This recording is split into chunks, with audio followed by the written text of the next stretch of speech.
Welcome back to House of MMA. Merab Dvalishvili got into it with a UFC security guard moments before his fight, and still dominated. Plus, Francis Ngannou might actually be heading back to the UFC, and we've got new updates on Alex Pereira, Jon Jones, and more. You don't want to miss this one. Let's get into it. Merab Dvalishvili recently shared shocking details about a wild incident during his UFC 316 walkout, moments before his fight with Sean O'Malley. As he made his entrance, the crowd was electric. Fans reaching out for high fives, the energy through the roof. But then things spiraled out of control. Fans pressed too hard against the barricade, which gave way and collapsed, sending people and equipment crashing to the floor. A cameraman was even injured in the chaos. Amid the confusion, a UFC security guard mistakenly thought Merab, the reigning champ, was a fan and aggressively shoved him against a wall. Despite the chaos, Merab stayed composed and focused, showing the professionalism he's known for. He later explained, "People were trying to touch me, and when I jumped to touch them, the barrier collapsed. They almost kicked me in the head. I could have been knocked out before the fight even started. Then the security guy grabbed me and pushed me into the wall. I told him, 'Bro, I'm a fighter, let me go.' But I kept my cool. Thank God no one was seriously hurt."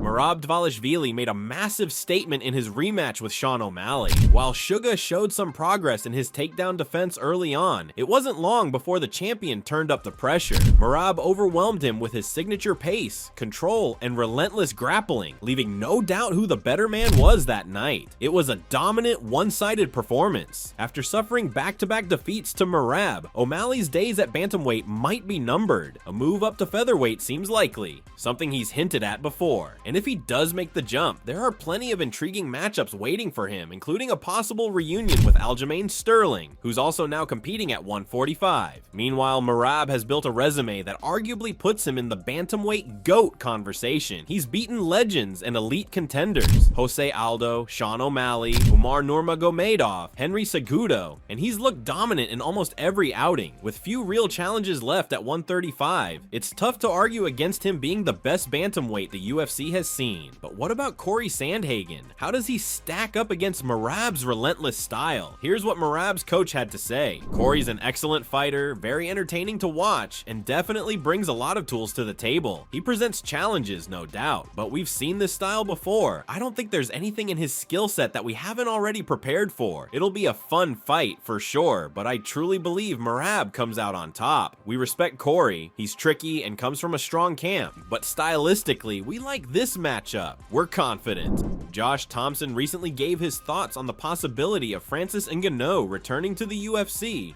and surprisingly, he doesn't think it's far-fetched. Speaking on his podcast, Thomson explained that the PFL may be struggling to justify Ngannou's massive contract, especially with a shallow heavyweight roster. Outside of Vadim Nemkov, who isn't even a natural heavyweight, there's really no big-name opponent for Francis over there. Ngannou's boxing buzz has cooled off, and if he wants legacy-defining fights in MMA, they're all back in the UFC.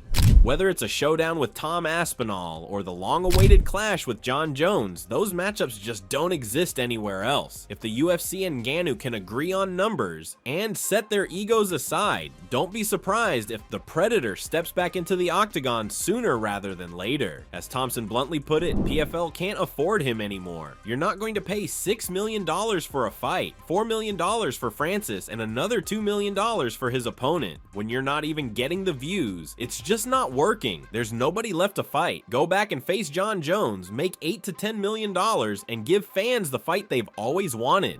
Alex Pereira has finally addressed Magomed Ankalaev's push for an immediate rematch, and he's not in any rush. Despite Ankalaev calling him out and accusing him of avoiding fight dates in June, July, and August, Pereira says nothing is official. Speaking at UFC 316, Pereira said he needs time to recover from a grueling title run and prefers to fight later in the year, likely in October or even November. He also took a jab at Ankalaev, saying the Russian is using his name to stay relevant. No one even knows he's the champion. Pereira isn't taking the bait. He's staying silent for now and plans to speak when it matters most. While some fans think he's stalling, Pereira says it's just smart timing. Even after losing a lopsided decision at UFC 313, where two judges still gave him 2 rounds, Pereira remains confident. He doesn't see the loss as an indication of any major weakness. Instead, he told UFC Brazil it's about tightening things up and making small adjustments. For a fighter with Pereira's striking precision and experience, those little tweaks could be all it takes to flip the result in the rematch. The tension surrounding Jon Jones continues to escalate, and UFC President Dana White is clearly growing tired of the drama. At the UFC 316 post-fight press conference, White was asked about several recent developments. Jones calling out Francis Ngannou, hinting at vacating his heavyweight title, and even suggesting possible retirement. Dana didn't hold back. He appeared genuinely caught off guard by Jones's recent comments and admitted he hadn't been following the situation closely due to his busy schedule. Still, his frustration was obvious. "He's talking crazy shit,"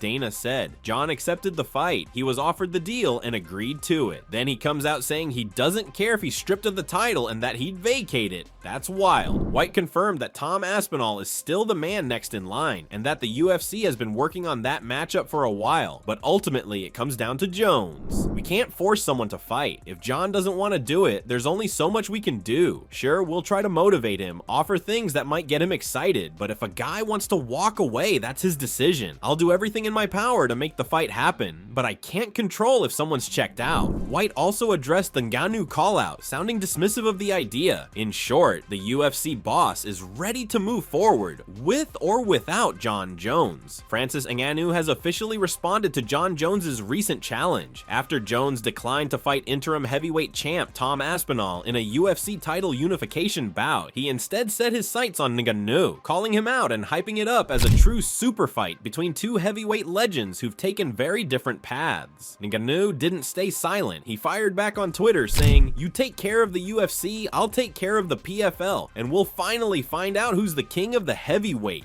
Is it possible, let me ask you this. Okay. Is it possible that you go and fight Tyson Fury and then the UFC comes back to you and says, "Listen, let's make this right and let's fight Jon Jones"?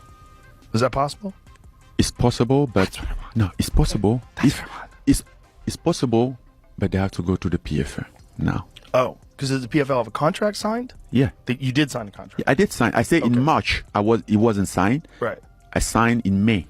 Do you think the PFL would allow that? Oh, the PFL is down for that. Really? Yeah, it's down for that. Wow. The PFL is So down the for that. PFL would let you fight in the UFC. But what happens if you beat Jon Jones and become the UFC heavyweight champion again? That's a problem. I don't know. Maybe he'll be a special fight, a special belt or something. Yeah. Maybe not like a UFC belt.